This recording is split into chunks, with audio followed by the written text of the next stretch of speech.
حضرت عیسیٰ علیہ السلام کا واقعہ بیان کیا جاتا ہے کہ بنی اسرائیل میں ایک شخص تھا جس کی بیوی نہایت حسین تھی، جس پر وہ اسرائیلی فریفتہ تھا۔ چنانچہ جب اس عورت کا انتقال ہو گیا تو اس اسرائیلی شخص کو بڑا قلق ہوا اور ایک مدت تک وہ اس کی قبر پر بیٹھا روتا رہا۔ اتفاقاً حضرت عیسیٰ علیہ السلام کا ادھر سے گزر ہوا تو انہوں نے اس اسرائیلی کو پریشان حال دیکھ کر اس سے سبب جانا۔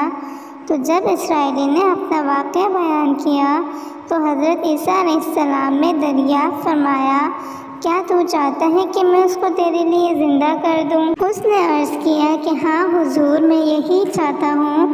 چنانچہ جب حضرت عیسیٰ علیہ السلام نے اس قبر کے مردہ کو آواز دی تو قبر سے ایک حبشی غلام، جس کی ناک کی نتنوں، آنکھوں اور جسم کے دوسرے سوراخوں سے آگ کی لپیٹیں اٹھ رہی تھیں، حضرت عیسیٰ علیہ السلام کو دیکھتے ہی غلام نے کلمہ پڑھا، لا الہ الا اللہ عیسیٰ روح اللہ۔ اسرائیلی نے یہ دیکھ کر عرض کیا، حضور مجھ سے غلطی ہو گئی، میری بیوی کی قبر تو دوسری ہے۔ یہ سن کر حضرت عیسیٰ علیہ السلام نے حبشی کو حکم دیا کہ تم اپنی قبر میں واپس ہو جاؤ۔ چنانچہ وہ مردہ ہو کر گر گیا اور اس کی قبر کو مٹی سے چھپا دیا گیا۔ پھر حضرت عیسیٰ علیہ السلام نے اس دوسری قبر کی جانب توجہ فرمائی اور حکم دیا کہ اے صاحب قبر، اللہ کے حکم سے زندہ ہو جا۔ چنانچہ قبر پھٹی اور اس ایک عورت سر سے گرد جھاڑتی باہر آ گئی، جس کو دیکھ کر اسرائیلی بولا، یا روح اللہ، میری یہی بیوی ہے۔ پھر حضرت عیسیٰ علیہ السلام کے حکم سے وہ اسرائیلی اپنی بیوی کو ہمراہ لے کر واپس ہونے لگا، مگر عرصے سے جاگا ہوا تھا، اسی لیے اس پر نیند کا غلبہ تھا۔ اس نے بیوی سے کہا کہ تیری قبر پر بیداری نے مجھے ہلاک کر دیا ہے، اس لیے میں چاہتا ہوں کہ کچھ دیر آرام کر لوں۔ بیوی کہنے لگی کہ ہاں، آپ آرام کر لیجئے۔ چنانچہ وہ اسرائیلی بیوی کے زانوں پر سر رکھ کر سو گیا۔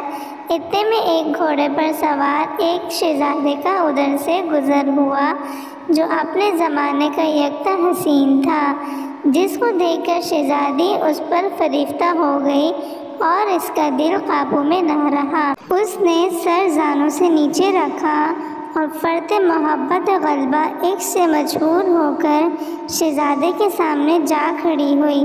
ادھر جیسے ہی شہزادے کی نظر اس پر پڑی، وہ بھی اس کو دیکھ کر اس پر فریفتہ ہو گیا اور عورت کی خواہش پر اس کو اپنے گھوڑے پر بٹھا کر لے گیا۔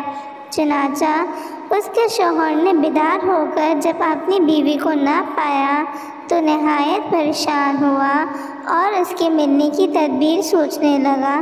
سوچتے سوچتے آخر اس نے نشان قدم پر چل کر اپنی بیوی کو تلاش کر لیا، جو شہزادے کے پاس پہنچ چکی تھی۔ اس کو دیکھ کر اسرائیلی نے شہزادے سے عرض کیا کہ یہ میری بیوی ہے، آپ اس کو چھوڑ دیجئے۔ ابھی شہزادہ کچھ کہنے بھی نہ پایا تھا، اس عورت نے کہا کہ میں تیری بیوی نہیں بلکہ شہزادے کی لونڈی ہوں۔ یہ سن کر شہزادہ اسرائیلی سے کہنے لگا، مجھ سے میری لونڈی کو لینا چاہتے ہو؟ اس نے کہا، خدا کی قسم، یہ میری بیوی ہے جس کو میرے سردار حضرت عیسیٰ علیہ السلام نے مرنے کے بعد میرے لیے زندہ کیا ہے۔ ابھی یہ گفتگو ہو رہی تھی کہ اتفاقاً حضرت عیسیٰ علیہ السلام وہاں تشریف لے گئے، جن کو دیکھ کر اسرائیلی کہنے لگا، یا روح اللہ، کیا یہ میری وہ بیوی نہیں ہے جس کو آپ نے میرے لیے زندہ کیا ہے؟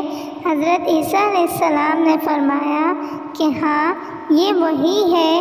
یہ سن کر عورت کہنے لگی کہ یا روح اللہ، یہ شخص جھوٹا ہے، میں اس شہزادے کی لونڈی ہوں۔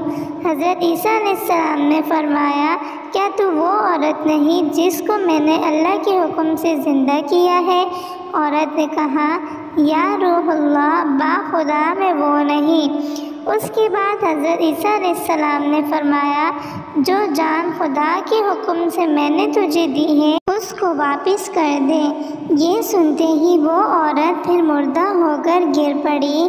پھر حضرت عیسیٰ علیہ السلام فرمانے لگے کہ جو شخص ایسے آدمی کو دیکھنا چاہے جو کافر مرا تھا اور زندہ ہو کر ایمان لایا تو وہ اس حبشی کا غلام کو دیکھ لے، اور جو کوئی ایسے شخص کو دیکھنا چاہے کہ جو مومن مرا تھا پھر اللہ نے اس کو زندہ کیا اور کافر ہو کر حالت کفر میں مر گیا تو وہ اس عورت کو دیکھ لے۔